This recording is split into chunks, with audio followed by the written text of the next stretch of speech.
देवकी नंदन मिश्रा जी, आपके बारे में अगर बात करें तो जब आपने पत्रकारिता की शुरुआत की थी, गोरखपुर से आपने इसकी शुरुआत की है, क्राइम रिपोर्टर शुरुआत की, उस वक्त एक नाम जो है वो बड़ा गूंज रहा था पूरे मतलब उत्तर प्रदेश में और बिहार में उसकी धाक थी, श्री प्रकाश शुक्ला। देखिए, पहली बात तो ये है कि जिसका नाम आपने लिया श्री प्रकाश शुक्ला, वो गोरखपुर का ही था। और श्री प्रकाश शुक्ला जैसे अपराधी अब नहीं रहे। श्री प्रकाश शुक्ला बहुत डेयरिंग क्रिमिनल था। वो किसी से डरता नहीं था, इवन कि पुलिस से भी नहीं डरता था। वो अगर रास्ते में जा रहा है और पुलिस का नाका लगा हुआ तो कभी वो डरा नहीं, वो पुलिस से भिड़ा। और मैं आपको बताऊं कि श्री प्रकाश शुक्ला मुझे अक्सर फोन करते रहते थे। जब भी कोई बड़ी घटना होती थी वो मुझे जरूर फोन करते थे। और उस समय मोबाइल का दौर नहीं था, तो ऑफिस में 11 बजे मीटिंग होती थी, तो कई बार वो 11 बजे करते थे और कई बार दोपहर में भी करते थे। नहीं बात हो पाती थी तो शाम को 4 बजे के आसपास करते थे, बात होती थी। मैंने देखा कि श्री प्रकाश शुक्ला घटना करने के 1 घंटे के भीतर कोई अपराधी एक पत्रकार को फोन करे, वो उस तरह का अपराधी था। वो 98 में शायद एक घटना, 98-97 की बात है, एक घटना होती है लखनऊ में, शाही ना, उपेंद्र विक्रम शाही का मर्डर तो अकेला मर्डर था।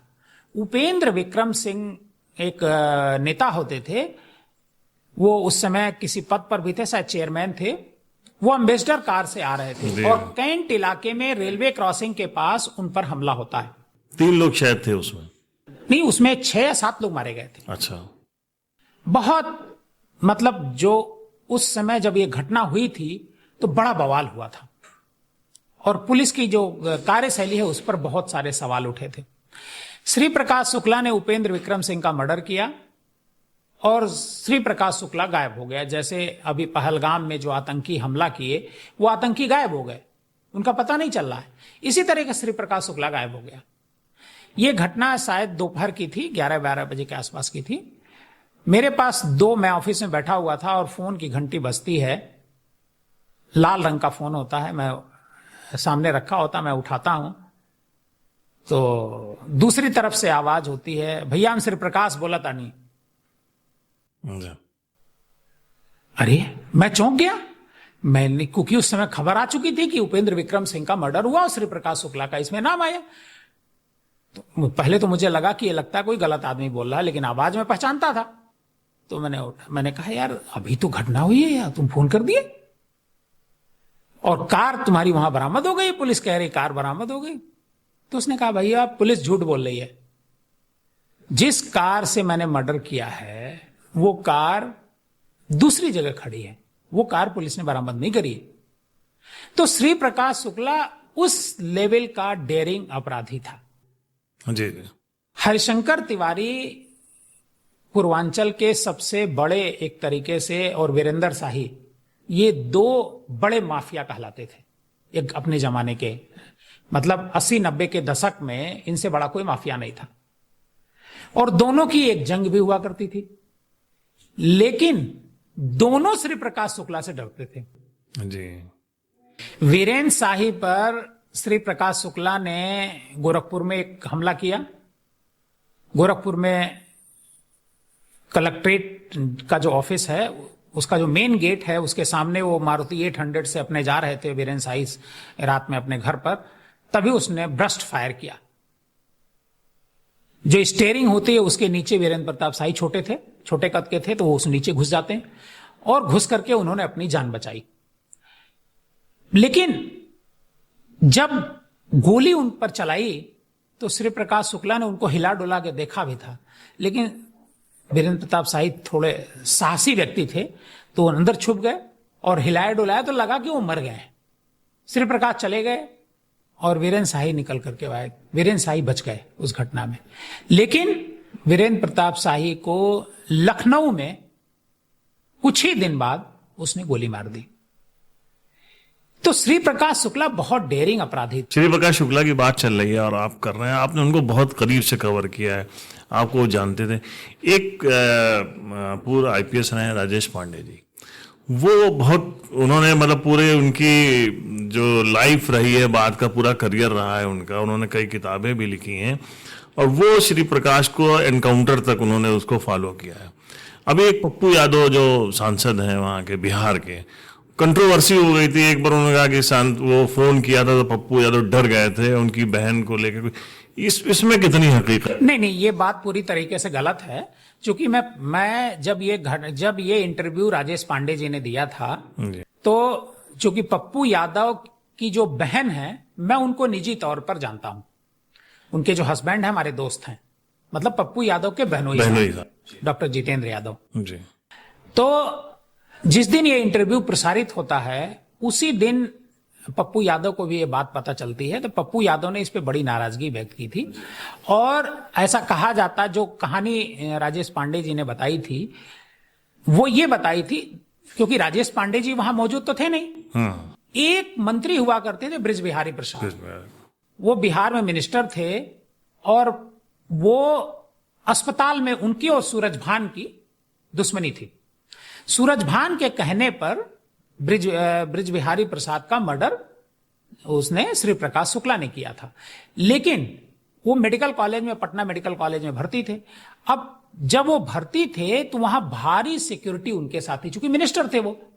तो श्री प्रकाश शुक्ला के लिए वहां घुसना, वहां उसको मारना बड़ा आसान नहीं था। श्री प्रकाश शुक्ला वहां पर जो है वो एक मरीज के तौर पर भर्ती होता है और भर्ती होने के बाद उन्हीं के वार्ड के बगल में भर्ती होता है और भर्ती होने के बाद उनको वहीं पर, ऐसा कहा जाता है, राजेश पांडे जी ने कहा कि वहां उनकी बहन डॉक्टर जो है ट्रेनिंग कर रही थी, एमबीबीएस डॉक्टर है वो बेसिकली, और वहां पर यह घटना होती है और वहां पर वो धमकाता है।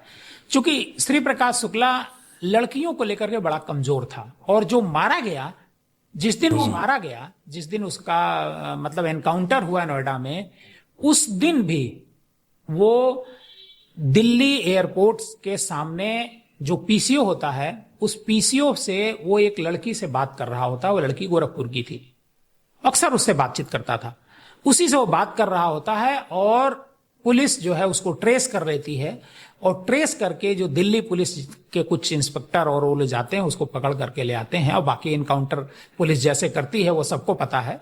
लेकिन जो पुलिस ने दिखाया कि इस तरह से इनकाउंटर हुआ है, ये सही नहीं है। जो राजेश पांडे जी बताते हैं, मतलब उनको वीरता के लिए बहुत सारे उस पर पुरस्कार भी मिले हैं। वो तो देखिए राजेश पांडे जी भाई, चूंकि एसटीएफ जब बनती है तो राजेश पांडे जी शुरू से इसमें काम करते हैं और राजेश पांडे जी बहुत काबिल अधिकारी हैं। No doubt। लेकिन पुलिस का जो एनकाउंटर का जो तरीका है, मैं उस पर बात कर वो रहा हूं। अपना होता है, वो पुलिस अपनी कहानी बताती है।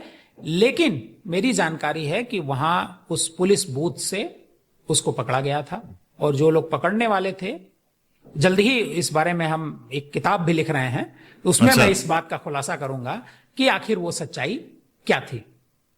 तो आपने जो बताया कि फोन आया, वो फोन किस सिलसिले में किया था श्री प्रकाश ने? मुझे फोन किया ये घटना बताने के लिए कि मैंने उपेंद्र विक्रम सिंह को मार दिया। वो अक्सर ही फोन करता रहता था, जब भी कोई बड़ी घटना करता था वो फोन जरूर करता था। और मैं ही नहीं, कई पत्रकारों को, लखनऊ के भी एक आध दो पत्रकारों को फोन करता था। बिहार के भी पत्रकार थे। तो मुझे विवेक लाधानी लखनऊ के हैं जिनका किडनैपिंग हुई थी, उसमें उनके, जब विवेक लाधानी के किडनैपिंग होती है और जिस दिन विवेक लाधानी को अगला छोड़ता है, मतलब सुबह सुबह छोड़ देता है उनको रैंसम लेने के बाद, उस दिन भी मुझे फोन किया। उस दिन मेरे को घर फोन किया, घर वाले नंबर पे फोन किया, क्योंकि सुबह सुबह का टाइम था। मेरे पिताजी ने फोन उठाया, मैं उस समय सो रहा था, तो पिताजी ने फोन उठाया। पिताजी ने पूछा कि वो कौन? तो उन्होंने कहा कि हम श्री प्रकाश बोलता नहीं, जो उनका अंदाज था ऐसे बोलते थे श्री प्रकाश शुक्ला कि हम श्री प्रकाश बोलता नहीं, बाबूजी प्रणाम, और भैया जगेंगे तो बता दीजिएगा। तो उन्होंने मुझे बताया कि जब मैं जगा कि अरे कोई श्री प्रकाश का फोन आई लाल, हमारे पिताजी ने बताया। तो मैंने कहा अरे कोई श्री प्रकाश नहीं, श्री प्रकाश शुक्ला का फोन था। तो पिताजी हमारे बड़ा नाराज हुए मुझ पर कि उससे संपर्क क्यों? बोले तुम नौकरी छोड़ दो, ये सब काम छोड़ दो, अपराधियों से संपर्क मत रखो। हरे हमने कहा मैं थोड़े संपर्क रख रहा हूं भाई, मैं क्राइम रिपोर्टर हूं, मुझसे अपराधी संपर्क कर, मैं तो फोन करता नहीं हूं। और श्री प्रकाश की आदत थी कि पत्रकारों हाँ, को वो बताना, फोन इतना करने से पहले भी करता था ना वो, नहीं, घटना करने के करने के बाद बाद करता था। कभी घटना के बारे में वो बताता नहीं था कि अच्छा। मतलब मैं घटना करने जा रहा हूं। ये अच्छा, नहीं, ये अच्छा। ये बात गलत ये है। जो लोग बताते हैं वो गलत नहीं, बात ये है। टोटल गलत है। एक यूके बंसल होते थे गोरखपुर में आईजी, जी। क्योंकि मेरे फोन पे लगातार फोन आते रहते थे, तो वो आईजी थे, उन्होंने फोन किया मुझको एक दिन कि मिश्रा जी आपकी श्री प्रकाश से बहुत बातचीत हो रही है। भाई मैं, चूंकि उसका बड़ा आतंक था, इतना टेरर था, तो मैंने कहा भाई मैं क्या करूं, फोन कर रहा है, मैं उठाता हूं। जी। तो मेरी इस पे जांच भी हुई थी अच्छा अच्छा। कि आप श्री प्रकाश से तो अपनी खबरों में आप ये चीज लिखते थे कि? बिल्कुल लिखते थे। एक बार तो उसने गोरखपुर में एक मर्डर किया जी। और पिस्तौल लेकर के चला गया, मतलब जो पिस्तौल भी उनसे छीनी, तो पिस्तौल लेकर के चला गया। तो उसने मुझे पिस्तौल का नंबर, पिस्तौल पे एक नंबर होता है, वो नोट करा दिया। तो मैं जब अगले दिन खबर लिखा उसमें अपने पिस्तौल का नंबर भी लिख दिया कि ये पिस्तौल का नंबर है, ठीक है। जैसे अभी जो खबरें चलती हैं, भाई कोई खबर आती है तुरंत इंस्टेंट चल जाती है, लेकिन पहले के जमाने में तो ऐसा होता नहीं था, इंस्टेंट कोई खबर चलती नहीं थी, अगले दिन ही छपेगा। मैंने पिस्तौल का नंबर लिख दिया। उसी के बाद यूके बंसल जी का मेरे पास फोन आया और यूके बंसल जी ने कहा मिश्रा जी आपकी बहुत बातचीत होती है, हर चीज आपको बताता है वो। तो मैंने कहा मैं क्या करूं, मैंने तो कभी उसको फोन किया नहीं, श्री प्रकाश ही मुझे फोन करते रहते थे। जी जी। अच्छा, एक आपने इतना करीब से कवर किया, तो इसमें कितनी सच्चाई है कि मुख्यमंत्री के कल्याण सिंह को मारने की सुपारी ली थी उसने, ये जो बातें कही जाती, इसमें सच्चाई कितनी? अब देखिए, चूंकि मैं उस समय लखनऊ में नहीं काम कर रहा था, लेकिन मैं आपको एक बात बताऊं कि मुख्यमंत्री की सुपारी लेने जैसी कोई बात मेरी जानकारी में कभी नहीं रही। और अगर मुख्यमंत्री की अगला सुपारी लेता, जैसा वो कहा गया एसटीएफ के गठन के समय, तो इस बारे में वो जरूर बताता मुझे, कभी न कभी जरूर बताता। लेकिन उसने कभी मुख्यमंत्री की बात उसने नहीं करी। और श्री प्रकाश शुक्ला ने 2-3 तरह के लोगों को ही हमेशा टारगेट किया। पहला तो जो उसके दुश्मन थे, जिनके उसके या उसके दोस्तों के साथ जिनकी भी दुश्मनी थी, पहला उनको टारगेट किया। दूसरे नंबर पर वो जो बड़े बड़े व्यापारी थे उनको टारगेट किया। और तीसरे नंबर पर जो उसे लगता था कि ये हमको मरवा सकते हैं, जैसे वीरेंद्र प्रताप शाही का मर्डर वो नहीं करता, क्योंकि वीरेंद्र प्रताप शाही के मर्डर के बाद उसने ये बात कही थी, उससे मुझसे ही कहा था, वो मर्डर नहीं करता। वो मर्डर इस वजह से किया क्योंकि उसे ऐसा लगता था कि वीरेंद्र प्रताप शाही का अगर मैं मर्डर नहीं करूंगा तो वीरेंद्र प्रताप शाही मुझे मरवा सकते हैं। तो इस वजह से वीरेंद्र प्रताप शाही का मर्डर किया।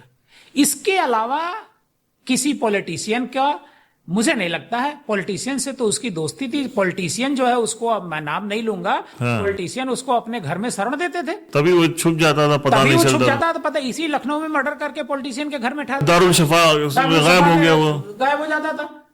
आप बताइए, जो घटना जनपथ में हुई थी जिसमें इंस्पेक्टर को गोली लगी थी जी, वो हमारे एक दोस्त इंस्पेक्टर है, उनका भाई था वो, राकेश। हाँ राकेश। आप सोचिए कि ये घटना होती है और वहीं पुलिस उसको तलाश नहीं पाती है, लखनऊ से बाहर वो चला जाता है, तो कहां छिपा होगा? अगल बगल ही कहीं छिपा होगा। तो उसके छिपने के जो ठिकाने थे वो पॉलिटिशियंस के ही थे। इस नाते ये बात मुझे सही लगती नहीं है। ये पुलिस ने एक क्रिएट किया, माहौल क्रिएट किया कि कल्याण सिंह जी का जब नाम आ जाएगा, चूंकि वो चीफ मिनिस्टर थे, तो इसको हमको टैकल करने में, ये फोर्स बनाने में ये आसानी होगी, मुझे ऐसा लगता है। ये अधिकारियों का भी खेल, पुलिस अधिकारियों जी। पूरा प्लान। अच्छा सर, कहते हैं कि इसका जो रुपया पैसा होता था, जो ये कमाता था, कुछ संपत्ति इसने, मतलब बहुत पैसा इसके पास आया था, वो इसके बहुत सारे मिलने वालों के पास रहता था, और जब इसका वो एनकाउंटर हो गया तो वो सब अमीर हो गए। कितनी सच्चाई है इसमें? ये बिल्कुल सही बात है। श्री प्रकाश शुक्ला का जो पैसा था वो बहुत सारे लोगों के पास है और वो लेकर के अलग हो गए। और श्री प्रकाश शुक्ला के परिवार में उसके भाई थे ओम प्रकाश शुक्ला, वो भी अब नहीं रहे। तो जो कुछ रिश्तेदार थे, कुछ उसके बहुत खास जानने वाले थे, तो पैसा तो कहीं ना कहीं रखता ही था।